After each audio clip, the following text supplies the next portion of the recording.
So far, I've taken a 14% hit, but I've still outperformed TQQQ by 20%.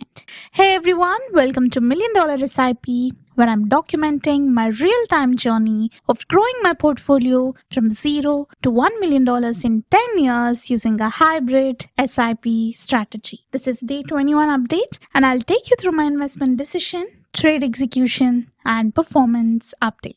As we continue to be in downtrend, our daily investment limit also continues to be 200 to 250. Next, I switched to a 5-minute time frame. TQQQ opened with price below 12 EMA, so I waited for the price to cross back above with clear confirmation to take entry.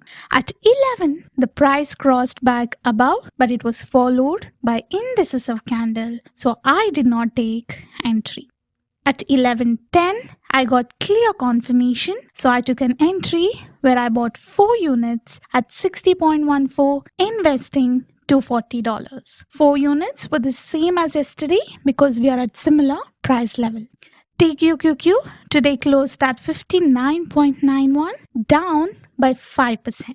Now, let's take a look at portfolio performance. So far, my total investment stands at $4,612 with the latest TQQQ price closing at 59.91. This brings the market value of my holdings to $3,954. My average cost per unit is currently 69.89, meaning I'm sitting on a net loss of $659, which translates to a 14% decline. Since I started this investment journey, TQQQ has dropped by 34%, but my portfolio has declined by only 14%.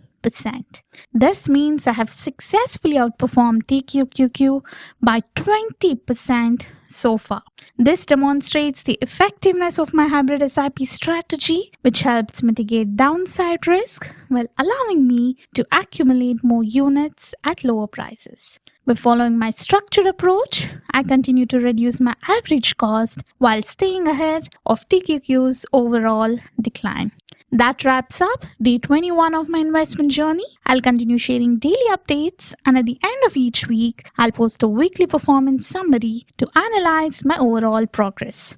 If you found this update helpful, don't forget to like, subscribe, and follow along to see how this journey unfolds. See you in the next video.